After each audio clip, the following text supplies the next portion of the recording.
On l'appelle le plat pays parce que l'horizon est plutôt du genre dégagé. Forêt de pins et champs de maïs, bienvenue dans les Landes vues de l'intérieur. Pour nous faire découvrir leur pays, 4 Landais taillés sur mesure. Nous suivrons le tablier rouge de Bruno, un chef cuisinier qui n'a pas son pareil pour manier les spécialités locales. On est en Gascogne ici, donc on aime bien les choses un peu goûteuses, gourmandes. Jean-Jacques est un adepte des faits et de l'exactitude historique. Il nous emmène pour un parcours à travers le riche passé landais. Ah oui, en effet, la nef est superbe, très haute. Landais jusqu'au bout du béret, Éric Régniou nous fera vivre les Landes à sa façon, à la découverte de la nature et des grands espaces. C'est une aventure paysagère. Ici c'est la biodiversité. Et pour apercevoir ce qui ne se voit pas, mais qu'il faut chercher, nous pourrons compter sur la curiosité d'Olga. De Saint-Pétersbourg à Mont-de-Marsan, elle a posé ses valises ici pour ne jamais en repartir. Oh, j'adore. Quand je retourne en Russie, j'amène des cadeaux. On me dit, mais on n'a pas besoin de tout ça. Amène-nous plutôt une bouteille d'Armagnac. En route pour une grande marche à travers un pays bien moins plat qu'il n'y paraît.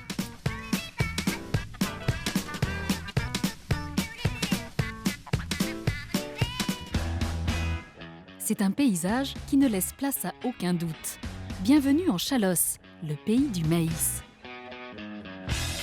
Mais à y regarder d'un peu plus près, au beau milieu de cet océan vert, subsistent encore quelques irréductibles adeptes du sécateur.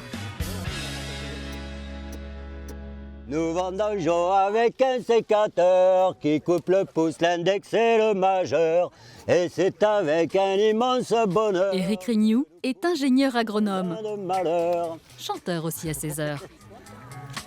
Ça chante normalement dans les vendanges. Avec lui, nous allons découvrir les Landes côté nature.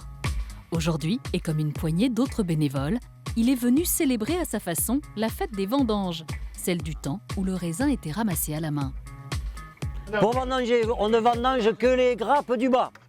Les grappes du haut, on les laisse aux petits oiseaux et surtout, elles ne sont pas à maturité. Pour faire un bon vin, on cherche la grappe à maturité. Cette grappe à maturité, vous allez la reconnaître comment? Vous allez voir, c'est un raisin blanc. Il a tendance à devenir rouge. Et puis des fois, il y a même de la pourriture dessus. Et bien c'est celle-là qu'on veut que vous ramassiez préférentiellement, d'accord? Allons-y gaiement, bonne vendange et bonne fête des vendanges. Alors aujourd'hui, c'est pour le folklore. Et faites attention à ne pas vous couper les doigts les uns les autres. Une journée de fête pour jouer les apprentis vendangeurs et se souvenir qu'il n'y a pas si longtemps, au 19e siècle, les terres landaises étaient encore couvertes de vignes. Tout ça. Les bons paniers. On a dit pas manger. Et il a été traité, c'est vous qui voyez. La machine à vendanger a désormais remplacé le sécateur. Et ils ne sont plus qu'une cinquantaine de viticulteurs en Chalosse, ce qui n'empêche pas de se souvenir du bon vieux temps. Autrefois, il y avait des vignes un peu partout, ça fait que les gens, c'est bon, ils s'aidaient entre eux, tandis que maintenant, Voilà, moins en moins de vignes, les moins vignes, en il y en moins a de... beaucoup moins. Et quand on fait les vendanges, normalement, on fait des belles fêtes, on fait des grosses fêtes et ça chante le soir. toute la journée, c'est c'était toute ça. la journée, ça chante dans les vignes. Bon, c'est plus ça, la tradition se perd. Pas d'inquiétude, Éric. La fête commence bientôt, juste le temps de charger la mule. Merci pour la mule. Il n'y a pas... Et de rapatrier ces quelques grappes jusqu'au village de Montfort en Chalosse pour la traditionnelle fête des vendanges en ce premier samedi du mois d'octobre.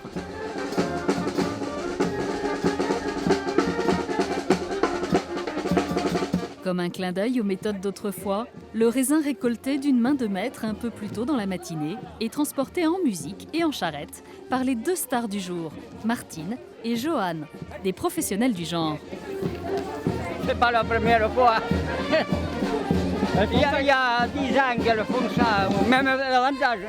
Dans une grande procession, ce sont plus de 600 personnes qui accompagnent la petite récolte jusqu'au musée de la Chalosse. Et jusqu'à ce chai où tout le monde se presse, c'est le cas de le dire, pour mettre le pied à la pâte et participer à la grande foulée.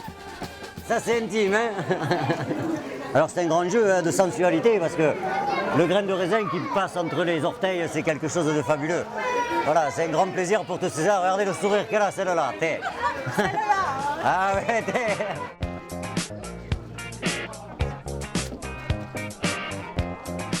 Mais c'est très sensuel d'abord, et puis c'est très agréable. Moi, ça me fait penser qu'à quand j'étais gosse, on faisait ça chez les voisins.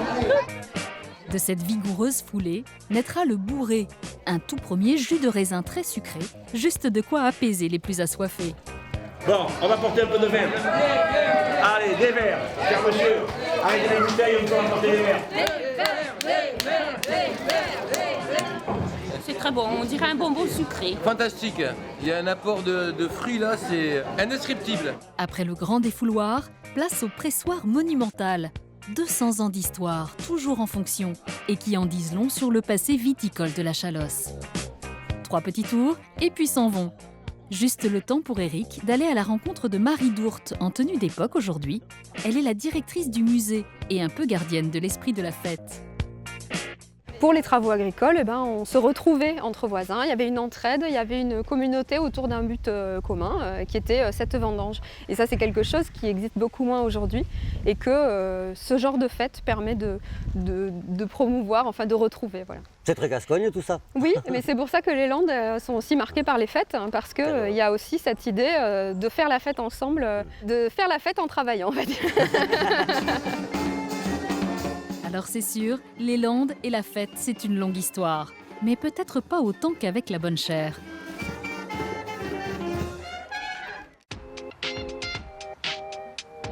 Voici Bruno Blondeau. Le phrasé et le tablier annoncent clairement la couleur.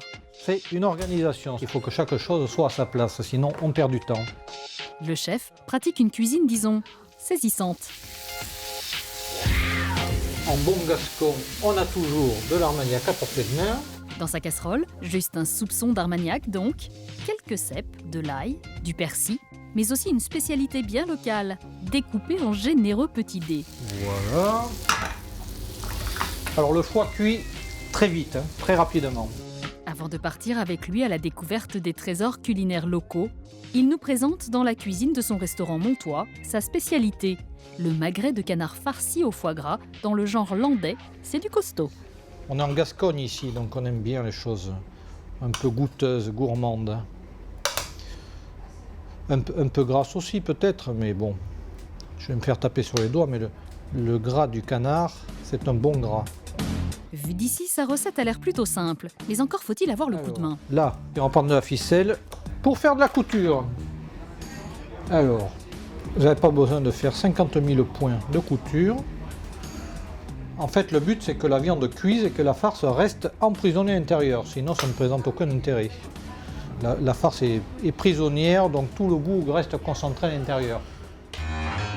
Après 10 ans de travail à l'étranger façon cuisine du bout du monde, en Guadeloupe, Thaïlande ou Tunisie, ce cuisinier du cru se concentre aujourd'hui sur les fondamentaux, comme un retour aux sources pour sublimer les produits locaux à sa façon bien à lui. La cuisine, c'est de l'alchimie. Il faut oser faire les mélanges, après, ou on rate ou on réussit. Moi, je pars du principe qu'il ne faut pas mourir idiot. Donc il faut tester. Allez, on envoie! Ne reste plus qu'à dresser, servir et déguster tout ça. Bon appétit! Bon appétit, hein, c'est très bon. Ouais, vous ne m'avez pas attendu, c'est très bien. Avec toujours des idées plein la tête. Ça y est, je suis déjà en train de cogiter. Là, j'ai acheté par exemple du roucou. Donc je vais faire du foie frais au roucou. Un plat qui viendra sans doute s'ajouter aux 27 types de foie gras déjà inscrits à la carte de son restaurant. Quand on aime, on ne compte pas. Moi personnellement, j'aime. Alors c'est vrai que bon, on ne cuisine bien que ce qu'on aime.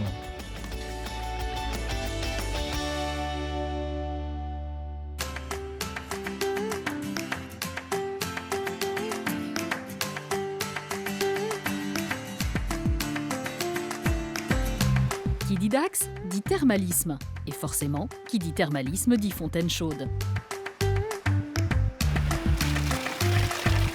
Pour les Dacois, et comme pour nous, c'est le point de rendez-vous du centre-ville. Bonjour Jean-Jacques. Rémi. Adichat, bien, et vous? Ça va, que potana. En bon landais, Jean-Jacques Feignier maîtrise la langue gasconne. Adichat, cela veut dire bonjour, et c'est déjà un bon début pour commencer à ses côtés notre découverte de cette fontaine d'eau chaude qui coule depuis 1818.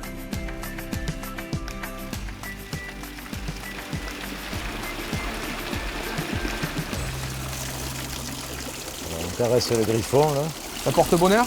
Je sais pas, je vois que c'est le usé, font il y en a qui... pour soulager les rhumatismes. Voilà.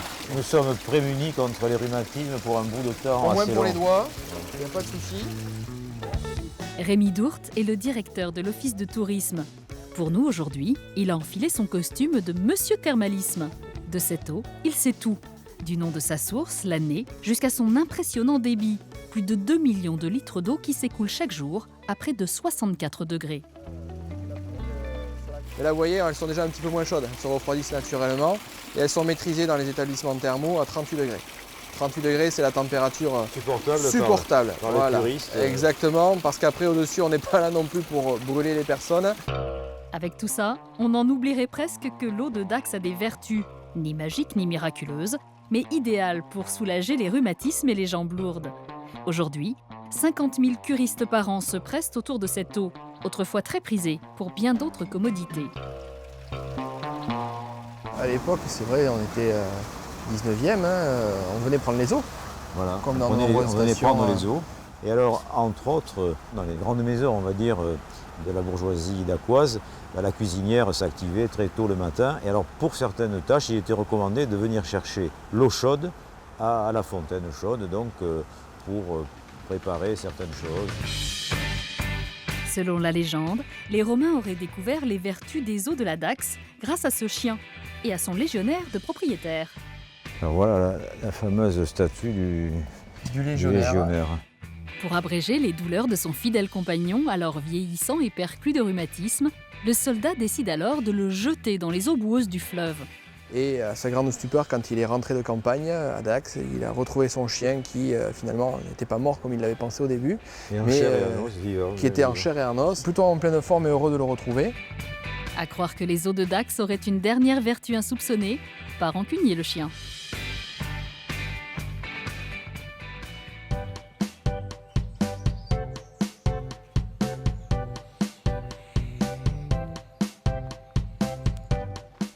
Mais il y a un petit chat qui vient me dire bonjour. Voici Olga. Son prénom et son accent ne font pas de mystère. Elle est russe. Enchantée. Bienvenue à Pachiou. Ah, ça y est, Entrez. on y est. Landaise d'adoption depuis plus de 11 ans, c'est un peu une spécialiste des Landes, autrement. Aux côtés de François, le maître des lieux, elle nous fait découvrir aujourd'hui le Cap Casal de Pachiou, une maison d'hôtes pas pareille. Alors le statut est un peu particulier puisque c'est finalement d'extérieur une grosse maison. Celle-ci fait, je crois, 750 mètres carrés et comporte 20 pièces. Ça ne paraît pas de dehors et une ornementation assez simple de l'extérieur. Seul un pigeonnier montre que c'était une maison noble, mais finalement c'est dans l'intérieur qu'ils montraient l'ancienneté de leur famille. En essayant de faire simple, disons qu'ici tout est une histoire de famille débutée en 1610. 400 ans plus tard, François Dufourcet est la 12e génération du nom à habiter dans cette maison. On va repasser par l'entrée. Comme son grand-père, son arrière-grand-père ou les ancêtres de ses ancêtres avant lui. Et cela se ressent un peu sur la décoration. C'est la chambre des maîtres de maison, qui est intéressante parce qu'elle est restée vraiment dans son jus. Donc elle a un décor... Alors, elle est de 1789, donc fin du règne de Louis XVI. Et on l'appelle la chambre Louis XV parce que tout le décor est vraiment Louis XV. Alors en dépit des apparences, et quand on lui demande, il aime à dire que cette maison n'a pas d'histoire, mais que ses habitants, eux, en ont une. Comme celle de son arrière-grand-oncle Jean-Blaise Dufourcet, prêtre persécuté pendant la Révolution, et qui célébra des messes clandestines dans cette maison. Dans cette chambre, en fait, le grand-oncle Jean-Blaise cachait au maximum, tout sous le lit, et qu'il célébrait sur le lit ou sur un tréteau ou sur une table. À la Révolution, c'est hyper caché, il n'y a rien. Donc là, tout ce qui est là est arrivé après. Désormais, tout y est pour célébrer la messe. De l'autel, sur lequel figure le tabernacle qui contient les hosties consacrées, jusqu'à la très officielle autorisation de dire la messe. Aujourd'hui, c'est une vraie chapelle domestique, l'une des rares en France et la seule dans les Landes. Dans l'autorisation de dire la messe qui est affichée, il est bien dit que la chapelle doit être éloignée de tout lieu d'habitation. Et ce n'est pas le cas. C'est vraiment une dérogation. Voilà. C'était simplement pour nous remercier, je crois, d'avoir continué à soutenir l'Église malgré les persécutions qui étaient faites. Voilà. Mais c'est étonnant, oui. C'est la première fois que je vois ça. Bon, c'est un peu le cœur spirituel de la maison. Ah, vous le sentez vraiment? Oui. Et puis c'est aussi un peu le lieu du souvenir de mes ancêtres, en fait. Certainement, si la vie dans l'au-delà existe et qu'on a une âme, ils doivent passer assez régulièrement par ici. Je pense, oui. Voilà. François pourrait encore parler de cette maison pendant des heures. Au détour d'une petite visite des occupants du jardin. Ricky, Arthur. Ah ben ils sont là, les ânes. Allez, viens là, ma chérie. C'est mes tondeuses écolos. Oui. Elles sont adorables. Sans oublier, bien sûr, cette architecture cap-casalière typique des grandes propriétés agricoles de la Chalosse landaise. Les gens qui viennent ici, qu'est-ce qu'ils viennent chercher? Ils viennent chercher certainement un petit retour vers le passé, je sais pas. Oui, oui. Certainement. Non, mais j'ai vraiment été transportée, comme vous dites, il y a plusieurs siècles en arrière. Pour moi, c'est comme vivre dans, je sais pas, à Versailles ou quelque part, dans un lieu historique, vraiment. La comparaison est flatteuse, mais bon, ça reste une maison non, mais pour moi, j'aimerais aussi. À la campagne. On disait autrefois d'un Cap Casal qu'il ne dépendait que du soleil et d'aucun seigneur. Aujourd'hui, ce Cap Casal de Païchou dépend surtout de François. À tout seigneur, tout honneur. Voitures tout-terrain, nuages de poussière et grands espaces, il y a là comme un air de safari. Bon, alors on va pas faire le Paris-Dakar, là, on va pas leur mettre la poussière, on va être gentil. Face à ce galop sauvage, difficile de croire que nous sommes à quelques kilomètres de Dax, au cœur des fameuses Barthes de l'Adour. Ça, c'est magnifique. Hein. Ils viennent boire parce qu'il y a un point d'eau là. Ça, c'est les comptoirs, ils sont magnifiques, ces comptoirs. Béret sur la tête, nous retrouvons Eric, notre guide nature, aux côtés d'Isabelle, conseillère environnement à la mairie de Dax. Et autant dire qu'avec eux, c'est un peu l'homme face à la nature.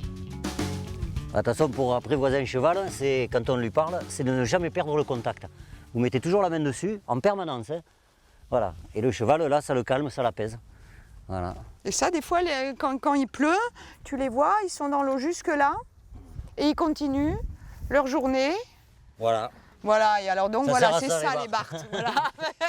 On fait les rencontres magiques. Eh, t'es belle, attends. Ouais. Ce qu'on appelle les Barthes, ce sont en fait ces grandes prairies marécageuses. Non, c'est pas un marécage. C'est-à-dire, c'est pas une lagune, non, mais c'est une Barthe. Au départ, c'était un marécage, mais il y a des siècles qu'ils essaient d'en faire autre chose qu'un marécage. 300 ans de travail. Voilà, qu'ils essaient de maîtriser de tout ça. Mais c'est sûr que c'est des terres de zones humides. C'est des alluvions de bord de fleuve.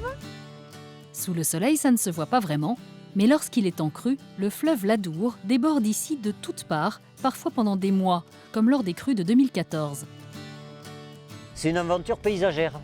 La Grande Lande, c'est les grands arbres, c'est les grands pins. Et quand on arrive dans ces Barthes, ben là, les pins, ils n'y sont plus. Alors on a des jolis chênes, on a des jolies frênes, il y a des hêtres, il y a un peu de tout. Ici c'est la biodiversité. Quand l'eau n'y est pas, les Barthes représentent plus de 12 000 hectares de plaines et de forêts accessibles à pied. Tu sais qu'avec ça, on fait des tisanes. Hein. Ça, c'est bon pour la santé, ça fouette le sang, ça. Ouais. Et là, voilà, ce que je viens de trouver, là, c'est la tête d'un lucan. C'est le plus gros coléoptère d'Europe. Ça, c'est sa tête, voilà. Il y en a plein de trucs comme ça. Et là, si on l'a trouvé juste comme ça en passant, ça veut dire qu'il y en a. C'est qu'il y en a d'autres, voilà. De Dax jusqu'à Bayonne, les Barthes s'étendent sur une distance de plus de 80 km qui regorge de surprises. Regarde, ah oui, tu les vois, qui est posée, 2 anguilles, 3 anguilles. Ah, il y a du monde, hein. Tu mets la main, il y en a plein. Tu pas des petits, hein. Regarde. Ah, l'écrevisse. Voilà. Ça, une saleté. Ça, c'est une saleté, ça. Ça envahit tout. Regarde ça. C'est beau, ça, par contre. Ça, c'est une vraie, ça. Voilà, ça, c'est une bonne. Voilà. Bon, enfin, quand même, il n'y a que dans les Barthes où tu passes des chevaux aux écrevisses, aux poissons, qui sont aux oiseaux, où tu peux voir tout ça. Aux touristes, un peu aussi. Ce site est même classé et protégé pour son intérêt écologique et la grande diversité de son écosystème.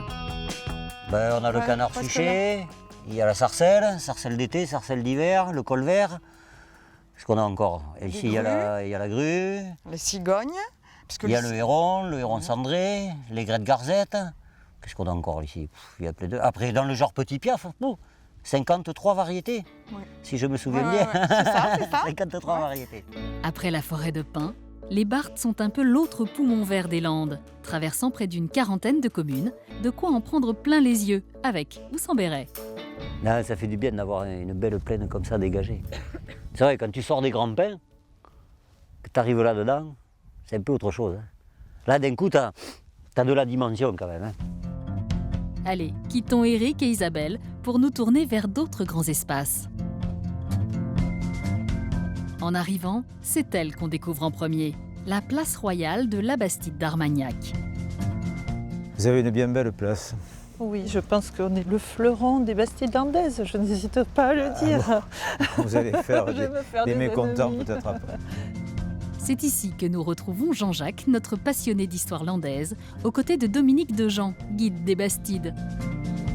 Qui est un endroit magique, magnifique, formidablement bien conservé. Derrière ces façades se cachent 700 ans d'histoire, celles conservées quasi à l'identique et celles que l'on aime à raconter, avec dans le premier rôle un certain Henri IV.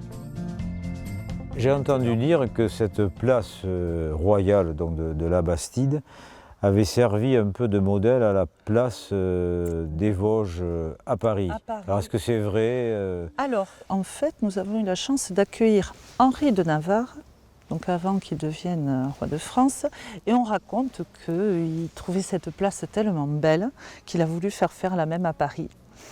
Et donc, effectivement, la place des Vosges serait inspirée de la place de la Bastide.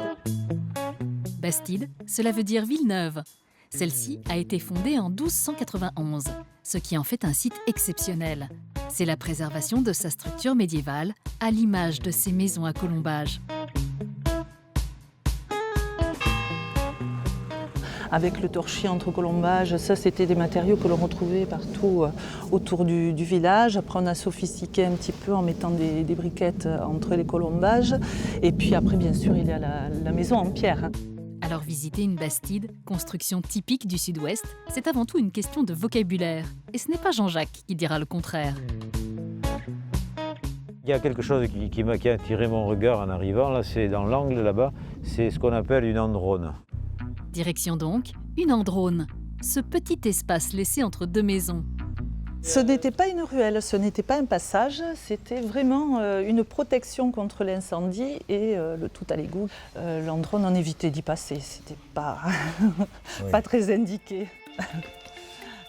L'autre intérêt majeur des Bastides d'Armagnac, ce sont ces couverts, véritables ancêtres des galeries marchandes.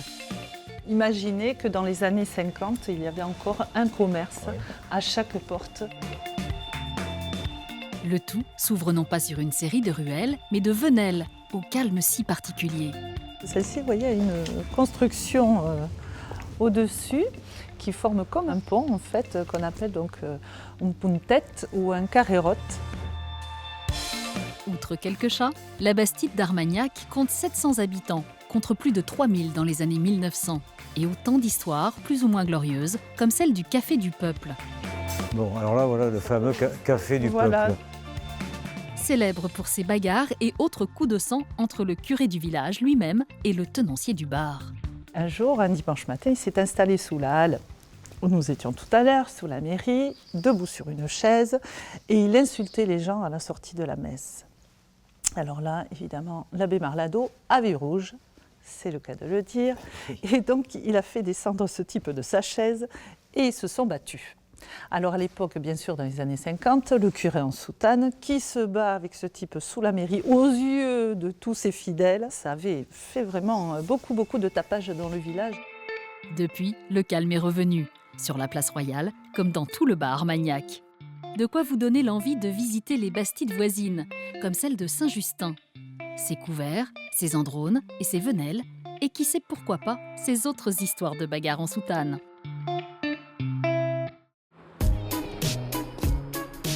C'est un fait qui va faire mentir les mauvaises langues. Oui, Olga, notre guide, est russe, mais non, elle ne boit pas d'alcool. Bienvenue en Armagnac. Pour nous, exceptionnellement, et parce que c'est un incontournable du Sud-Ouest, elle a quand même pris rendez-vous avec Marc Darroze. Alors Olga, nous arrivons dans le Seine des Serres, en fait, c'est ici que tout se passe. Voilà, un petit peu toutes nos barriques qui sont en vieillissement aujourd'hui. Dans sa famille, on est éleveur d'Armagnac depuis 3 générations. Cela veut dire qu'il ne produit rien, mais qu'il conserve précieusement, dans l'obscurité et l'humidité, plus de 250 Armagnacs, tous uniques. Donc Martin 87, c'est un Armagnac qui a été distillé en 1987, qui provient donc d'une propriété qui s'appelle Martin et qui est située sur le village de Hontanx. Oui. Ici, Bertruc, ce sont des voisins et donc ces deux terroirs très proches au niveau géographique, je pense qu'il y a 7 ou 8 km entre les deux, vont donner deux styles d'Armagnac très différents, liés au savoir-faire du producteur, à l'âge des vignes, aux conditions de vieillissement, au millésime bien sûr, et c'est toute la magie de notre métier. Si on continue, vous voyez la 1975, donc 1975 ça fait des eaux de vie qui ont bientôt 40 ans de barrique, qui est aussi située dans les Landes, un petit peu plus bas, 1972 à la Bastide d'Armagnac, domaine de Pounon. Plus qu'une simple cave, c'est carrément une collection débutée par son grand-père dans les années 50, un peu par hasard, et à la faveur de son restaurant, lorsqu'il arpentait les fermes de la campagne landaise pour s'approvisionner en foie gras, canard, légumes et autres spécialités. Il avait accès dans ses fermes à de très très jolis et vieux stocks d'Armagnac qui étaient conservés par les familles de génération en génération, et régulièrement, il sélectionnait 30 litres par-ci, 50 litres par-là, d'eau de vie de petite propriété, qu'il mettait lui-même en bouteille et qu'il proposait à ses clients au restaurant à la dégustation. La suite et l'idée géniale, c'est celle de son père, qui décide d'acheter des barriques entières pour les conserver et surtout les faire vieillir longuement. Le maître mot dans ce chai, c'est patience. Moi, ça fait maintenant 18 ans que je suis à la tête de cette maison. Je commence à peine à commercialiser les Armagnacs que nous avons distillés il y a 18 ans. Le mieux, c'est encore de goûter pour se rendre compte du singulier caractère de chaque eau de vie. Mais là, quand vous racontez, quand vous parlez des goûts, des parfums différents, j'ai presque envie de goûter, vraiment, de déguster. Oui. Sur les conseils de Marc Darroze, ce sera un millésime 1962. Et pour Olga, un petit voyage dans le temps. Donc, on va siphonner un petit peu d'Armagnac pour déguster. Voilà. Regardez cette belle robe d'une eau de vie de 50 ans. Ce qui frappe tout de suite, c'est la couleur, façonnée par des années de vieillissement au contact du bois. Regardez ça, cette couleur limpide, brillante, or. De cette lente relation sont aussi nés des arômes d'épices, de girofle ou de réglisse. Et puis, des arômes beaucoup plus marqués par le vieillissement, tels que le pain grillé, le cuir. J'adore. Olga adore. Au départ, ce n'était pourtant pas gagné. Donc tout simplement, tout doucement. Il en est ainsi en Armagnac. Il suffit simplement de prendre son temps. 2 gouttes qui vont habituer votre palais. Après, vous pouvez vous lâcher un petit peu plus, mais voilà. Allez, pas trop quand même. D'autant que nous avons encore un peu de chemin à parcourir.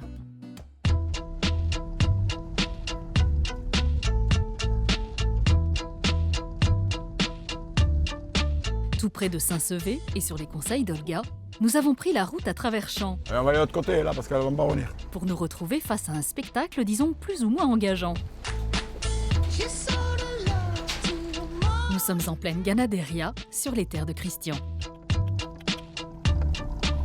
On peut descendre, oui. Normalement, en groupe, elles ne sont pas dangereuses. Voilà un peu plus de 36 ans qu'il joue les ganaderos, éleveurs de vaches, pour la course landaise. Et là,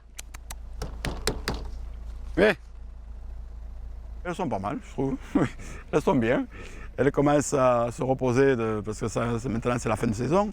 Donc on va passer l'hiver et pour rattaquer la saison prochaine, je pense qu'on va être même très bien. En plein été, ces vaches sont plutôt des adeptes de l'arène, taillées pour les courses landaises et pour affronter le courage des sauteurs et autres écarteurs censés éviter leurs cornes et leur tenir tête.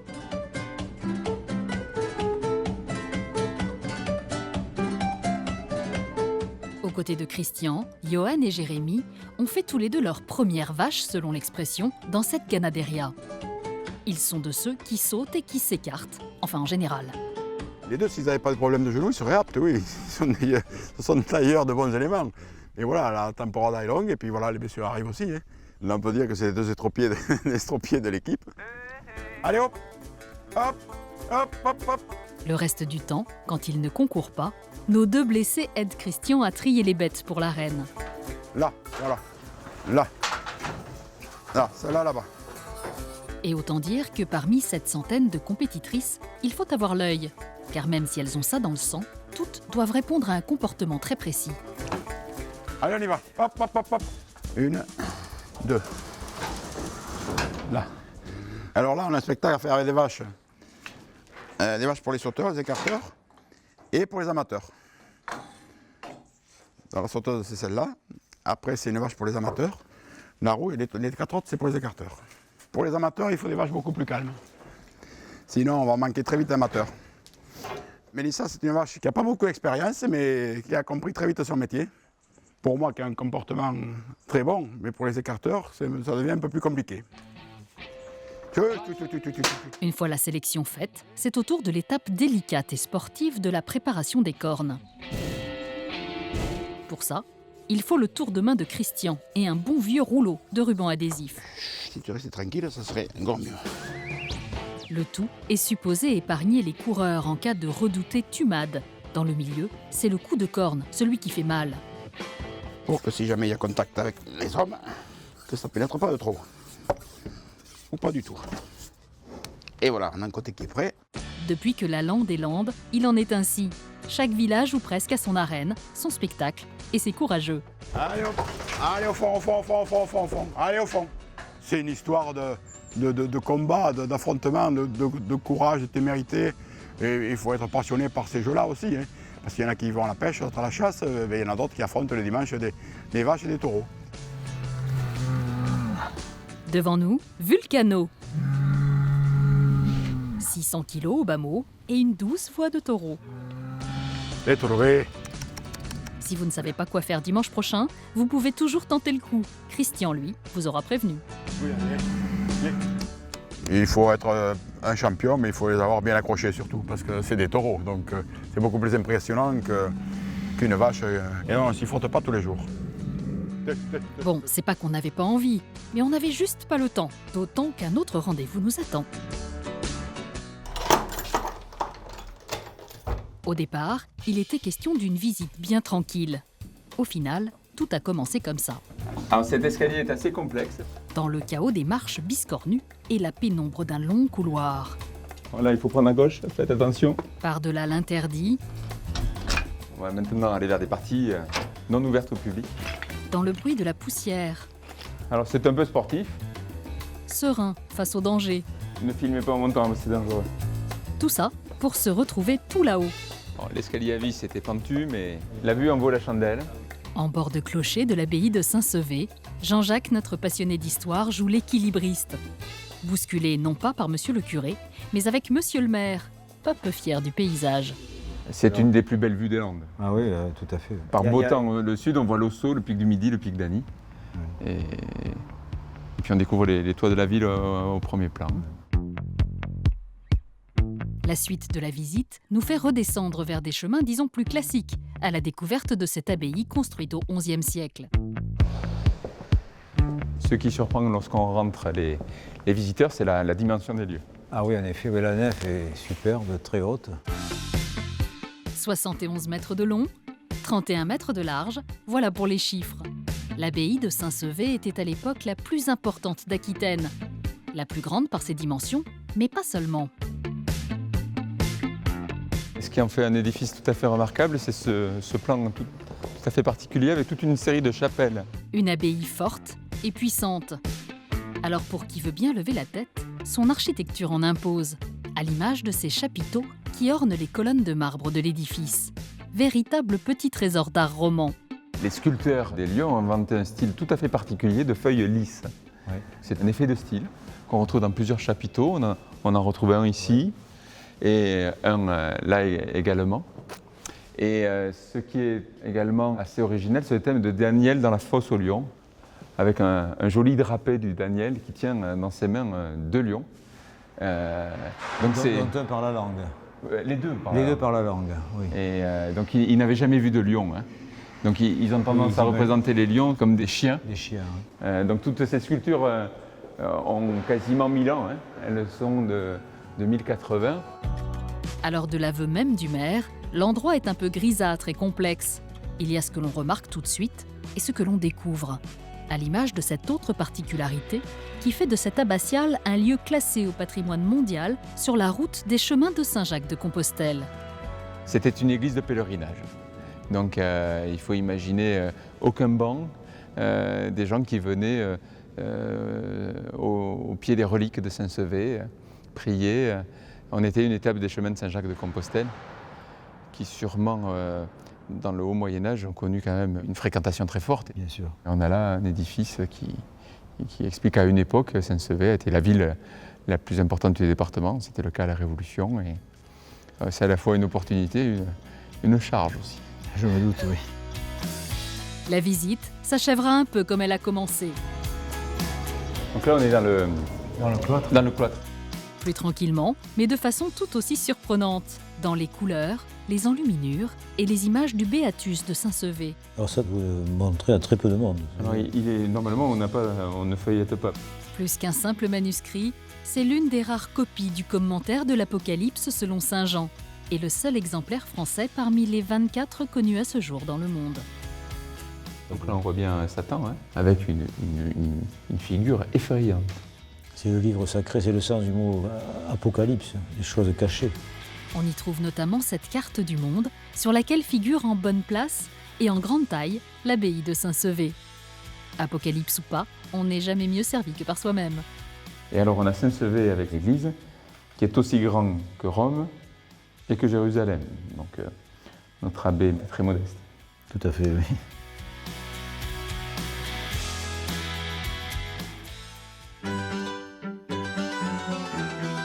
Au petit matin, rendez-vous est pris à l'heure de la béquée.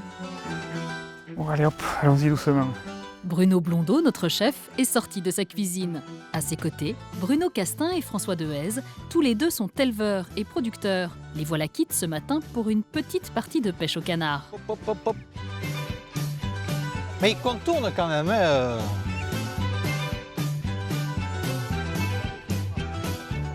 Ça va me rappeler quand j'étais gamin chez moi pour attraper la volaille. D'accord, le ferme. C'est vrai qu'ils n'ont pas beaucoup de... Ils ont juste un duvet. Ceux-là ont tout juste 3 semaines. Et d'ici peu, désolé de le dire, ils finiront sans doute dans votre assiette. En attendant, ils ont un peu plus de 3 mois en liberté pour grandir et grossir sous l'œil attentif de François. Et au bout de 3 semaines, justement, voilà, on les sort. Ils retrouvent l'eau. C'est un système de pipette. C'est le même système qu'ils ont dans les bâtiments. Ici, l'alimentation dans les trémies. L'avantage du canard, c'est un animal rustique, vraiment pas fragile du tout. Il est très bien dehors. Et s'il a la place, c'est toujours mieux, forcément. Sur près d'1 hectare, ils sont un peu plus de 2000 à se partager ce champ. Là, on a des canards d'un âge forcément différent. Ils ont déjà presque 3 mois. Et contrairement aux apparences, cette ferme d'élevage n'est pas si grande. Et c'est un peu d'ailleurs ce qui plaît à Bruno, notre cuisinier, la garantie d'une production contrôlée. On est dans une société où tout le monde a tendance à sectoriser un peu les choses. Alors que nous, on a voulu, oui, voilà, vraiment tout cerner. Du premier au dernier jour pour le canard, son alimentation aussi. Pop, pop, pop, pop, pop, ce qui n'empêche évidemment pas un petit contrôle qualité. Pop, pop, pop, pop. Et bon. Allez. Ils sont costauds ce jeu-là. Bon, on voit qu'ils se portent bien, ça donne déjà une idée de ce qu'on peut avoir ensuite dans l'assiette. La semaine prochaine. On va s'occuper de leur cholestérol. Et oui. Parce que la suite, personne n'en fait mystère, c'est évidemment tout ce qu'on en sait et qu'on ne verra pas, le gavage, puis l'abattage, pour un résultat concret et sans transition. Ici, on travaille le canard depuis 4 générations, alors on a pris le coup de main. Bon, là j'avoue, le monsieur va beaucoup plus vite que moi pour découper le canard. On en rigole, mais il paraît que le magret serait le plat préféré des Français. D'où l'importance pour Bruno de ne pas se tromper sur le produit. Moi, ce qui me plaît dans ce magret, c'est justement la couleur de la viande. Ça prouve déjà l'alimentation que le canard a reçue. L'autre atout du canard, c'est évidemment le foie gras. Et là encore, tout est question d'œil et de doigté. Un bon foie, il faut que le pouce rentre, il faut qu'on voie l'empreinte du pouce sur le foie. Mais je vous laisse ces 2 fois alors. Voilà, ben vous me laissez ces 2. Merci. Avec tout ça, Bruno repart les bras bien chargés. Bon, mais bonne journée. Oui, merci. Prêt pour de nouvelles recettes dont il a le secret. Manque peut-être à son menu une touche sucrée que nous sommes allés chercher pour lui et sur ses indications. Direction, le petit village de Puy-des-Sceaux et ses quelques surprises. Un chameau après tout, pourquoi pas? Un lama passe encore. Mais lorsqu'on nous parle de découvrir le pastis en pleine Aquitaine, cela demande quelques explications. Tous les jours, on fait une tournée de pastis. Et quand les vacanciers descendent dans notre belle région, on en fait 2 tournées par jour, quoi. Ici, c'est Pierre là-bas qui assure la tournée du patron, à grands coups de jaune. Là, on dort. Pastis en gascon, cela veut dire gâteau. Et ça tombe bien puisque notre chef est pâtissier. Et en la matière, expert de cette spécialité landaise. Dans la région, ça fait très longtemps que le pastis landais se fait. Et autrefois, c'était un peu le dessert des mariages des Landes, quoi. Alors, dans la région, comme tous les Landais, Pierre a son petit secret bien à lui qui tient dans cette grosse casserole. Alors ça, c'est le parfum secret. Il appelle ça du sirop. Et mélangé à la pâte, c'est ce qui va différencier son pastis à celui du voisin. On sent le rhum. C'est un parfum, il y a la matière grasse, il y a du sucre, du rhum, des arômes, de la vanille gousse. C'est des dosages très particuliers. On n'en saura pas plus, à part qu'il faut bien mélanger, bien peser, 600 g de pâte et pas un de plus. Tout se pèse à la main. Ajouter quelques pépites de sucre pour la décoration. Et le tour est joué. 90 pastis, prêts à être enfournés. Il faut que ça cuise assez lentement. Pour que le pastis là, garde quand même une texture assez souple une fois cuit. Cela fait 26 ans que Pierre est à son compte, un peu plus de 10 ans qu'il a récupéré cette recette de la bouche d'un grand prêtre du pastis. Et depuis, cela a tout changé. Quand les gens vous disent après, quand ils repassent quelques mois après, ou que quelqu'un vient de la part d'eux qui est venu, on se dit, ils ont apprécié, ils ont trouvé bon. Quelque part, c'est mieux qu'une médaille, quoi. Le résultat, c'est ce pain brioché, doré, auquel il a donné le nom de bourrite, comme un pied de nez à ce gâteau traditionnel dont on disait autrefois qu'il était un peu compact, voire étouffe-chrétien. Le sien serait plus moelleux, capable de se conserver pendant 2 semaines. Mais cette mie, elle est, vous voyez, assez alvéolée. C'est souple, tendre. C'est un gâteau un peu de tout moment. Le petit conseil du maître, déguster le bourrite avec un soupçon de crème anglaise ou tout simplement au naturel. C'est le point culminant des Landes. 89 mètres d'altitude, qui valent au petit village de Mugron le surnom de balcon de la Chalosse. L'autre particularité du village, c'est Olga qui l'a déniché pour nous, en poussant la porte de cette modeste maison qui cache bien son jeu. Ah, bonjour.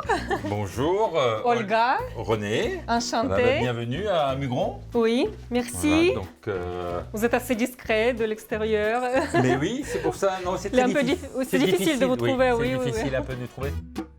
René Hutt est le propriétaire de ce lieu où, d'après lui, personne ne vient par hasard. Il faut être soit curieux, soit savoir ce qu'il s'y cache. En l'occurrence, et à première vue, une boutique d'objets chinés aux 4 coins du monde. Ça, c'est, par exemple, c'est Afrique du Sud. C'est fabriqué en Afrique. Ça, c'est fabriqué en Afrique du Sud. Donc ça vient du Pérou, ça. Ça vient du Pérou. Alors tout ça, c'est indien aussi. C'est des coussins brodés. Ensuite, on a fait un voyage en Italie et on a trouvé donc toutes ces cruches. Et puis à côté de ça, vous avez tout ça, c'est fait à Mugron. Donc ça, c'est nous qui faisons.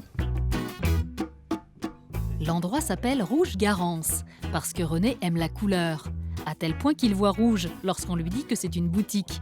Non, ici c'est un concept, basé sur ce qui fait tout l'intérêt du lieu et qu'il faut aller chercher au premier étage. Je vous précède, excusez-moi. Une architecture monumentale et pour le moins inattendue. Donc le bâtiment, vous voyez, donc il est assez important parce qu'il servait en fait de stockage. C'est un grand hall de stockage du XVIIe siècle qui appartenait au baron d'Antin, donc c'était le notable local. Et cet étage-là était consacré en fait au séchage du grain. Donc c'est pour ça qu'il est très vaste. Donc il y a près de 1000 tonnes ici à l'étage. 40 mètres de long, 25 mètres de large, 17 mètres de haut, c'est presque une cathédrale de bois qui s'offre aux visiteurs. Une charpente de 6 hectares de chêne pour être exact, et qui pourrait abriter un Airbus ou 2 Hermione, le bateau. En clair, c'est beau, c'est grand et c'est impressionnant. Il faut vous imaginer que le plafond que vous voyez là, il est à mi-hauteur du bâtiment. Donc ici, il y a 5 mètres ici, il y a 8 mètres au-dessus. Hein. En charpente civile, c'est une des plus importantes en France, hein, en charpente civile. Hein. Aujourd'hui, cet espace rénové fait office de galerie d'art, ce qui n'est pas pour déplaire à Olga. Et ça c'est pas mal aussi. Vous aimez ça? J'adore, je vais repartir avec. C'est fait comment? C'est du papier à bulles et puis avec une armature à l'intérieur. Et en fait, il a fait son moule à partir de mannequins et puis il a tapissé le fond avec du papier bulle. Nous, le fil directeur, le fil rouge, c'est bâtiment. Sans le bâtiment, il n'y aurait pas de... Ah non, on ne l'aurait pas fait sur le bâtiment, on ne le faisait pas.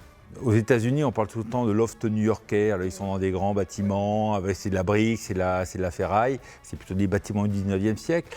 Et là, on est sur un loft new-yorkais du 17e, tout en chêne. Et on a trouvé ça extraordinaire.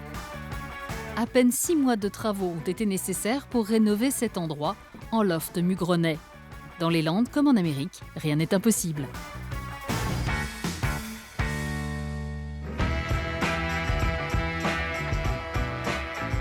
Non loin des berges de la Midouze, nous avons rendez-vous pour arpenter les ruelles historiques de Mont-de-Marsan. Et cela n'y paraît pas, mais ça se mérite. On dit que les Landes sont un plat pays, Jean-Jacques. C'est faux. Oui, c'est faux. Oui, non, mais ça, je souscris, je connais. Nous retrouvons Jean-Jacques, notre féru d'histoire, aux côtés cette fois-ci de Céline, notre guide d'un jour, et œil attentif des trésors cachés montois. C'est assez insoupçonnable, hein, cette rue. Même les anciens montois la connaissent pas. Nous sommes dans la petite rue des Arceaux, l'un des passages les mieux conservés de la ville, vestige des activités commerçantes et fluviales d'antan. Et donc, lorsqu'on débarquait les marchandises, on les mettait au frais en sécurité. Il y avait un petit moyen de surveillance, justement par le biais de ces passages couverts, au cas où, Alors, il faut imaginer une activité bien plus débordante qu'aujourd'hui, du temps où Mont-de-Marsan était un port. Voilà, on entreposait tous les draps, les fromages, le sel, les poissons, etc. Celui-ci est bien conservé également. Ça croirait un peu à Toulouse. Les autres traces du passé de Mont-de-Marsan, ville fortifiée médiévale, ce sont ces quelques remparts construits pour protéger l'est de la cité. Et ces fameux vestiges de murs de pierre appareillés, c'est vraiment ce qui reste de l'enceinte du XIIe siècle édifiée par Pierre de L'Aubaneur. Bon, c'est pas Carcassonne, Jean-Jacques, mais quand même. Bien sûr. Oui, mais ça fait partie du patrimoine montois. Ça a un intérêt, oui. Le vrai patrimoine montois, beaucoup plus visible celui-là, c'est le fameux donjon Lacataille qui surplombe toute la ville. Alors ce donjon Lacataille, ça vient déjà de catar, le verbe espagnol qui signifie surveiller, protéger. Mais en fait, c'est appelé à tort donjon, parce qu'on voit ce fameux trait de délimitation au niveau de la façade qui réunit 2 maisons bourgeoises du XIVe siècle qui sont accolées. Donc c'est pas quelque chose d'origine par rapport à la fondation. Du tout. Et même le crénelage, il est très moderne. Ouais. Comme sur la plupart des anciens bâtiments, ici c'est la pierre coquillière qui compose ce vrai faux donjon. Et on le voit nettement au niveau surtout de cette façade-là, où il n'y a que de la pierre coquillière. Avec ses coquillages fossilisés et incrustés, preuve d'un temps pas si lointain, où la mer arrivait dans les terres landaises, il y a à peine quelques millions d'années. Maintenant, je vais vous conduire au niveau du jardin Saint-Vincent.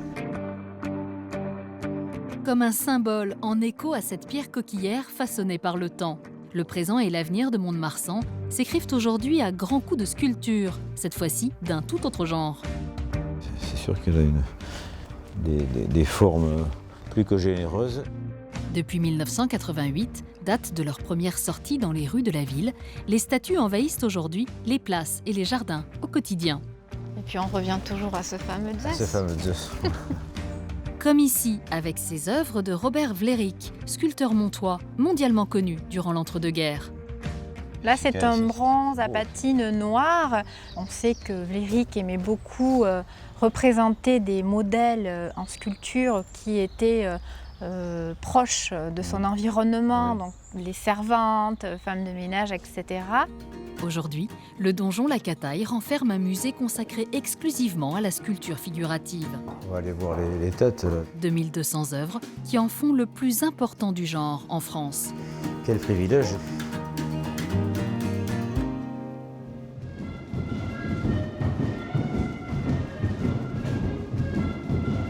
De retour à Dax, c'est un air de polka qui nous a guidés au beau milieu d'un drôle de manège. Donc on va démarrer en pas sauter. Encerclés par une dizaine d'échassiers chevronnés, nous retrouvons Eric, notre monsieur nature, échasse aux pieds et peau de mouton sur le dos, dans sa plus belle tenue de berger noir. Nous sommes chez Luz Guyats de l'Adour, en français dans le texte, les gars de l'Adour, un club d'échassiers créé il y a plus de 50 ans. Luc Villain est l'un des moniteurs de ce groupe folklorique. Perchés à un peu plus d'1,10 m de hauteur, la plupart n'ont pas la vingtaine, mais tous les pieds bien sur terre. Voilà, c'est bon.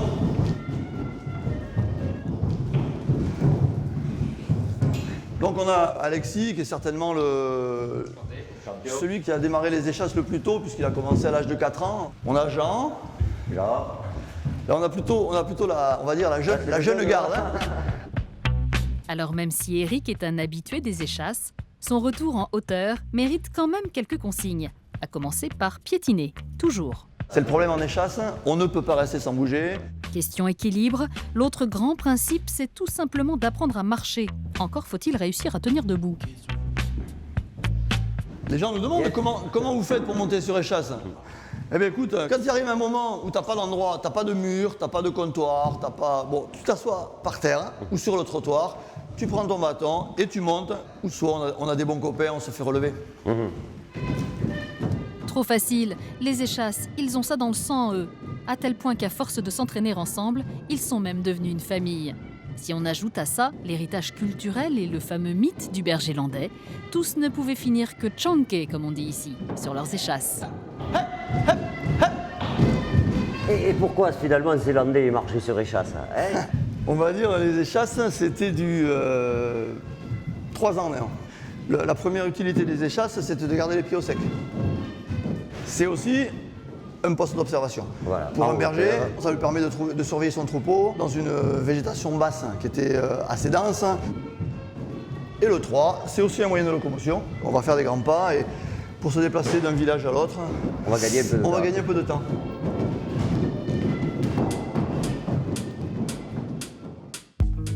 Basket, jogging et salle d'entraînement. Aujourd'hui, c'est dimanche. Mais d'habitude, c'est plutôt costume, salle de spectacle et représentation. Non mais ça, c'est pas folklorique du tout. Hein. Ça, c'est vraiment pour s'amuser, c'est pour le fun, hein, tu comprends bien. Mi-sport, mi-folklore, leur passion les aura portés dans bon nombre de pays d'Europe. Et même un peu plus loin. Moi j'ai fait 4 fois les États-Unis, on a fait le Canada, Sardaigne. Aux États-Unis c'est Folkmoot et c'est un très très grand festival du folklore de toute la Terre. Et on rencontre des groupes formidables. Il y a la Russie, les Slovaques, le Mexique. C'est des grandes écoles, on tombe souvent au milieu de professionnels. Au Canada on a réussi à gagner le prix du public. Très très étonné. Mais ça fait plaisir. Voilà. Allez, c'est parti. De Dax aux États-Unis, avec eux il n'y a qu'un pas. Et pas de doute, cela va plus vite en échasse. Enfin pas trop vite quand même. Bon, le danger finalement dans le sprint c'est la casse. Si jamais tu touches l'autre échasse, c'est la chute assurée. C'est sûr. C'est sur cette course que s'achève notre voyage dans les Landes. De tout là-haut, il y a fort à parier que la vue est à l'image de ce qu'ont pu nous offrir Jean-Jacques, Eric, Bruno ou Olga. Des Landes tout simplement imprenables pour qui ne prend pas le temps de les partager.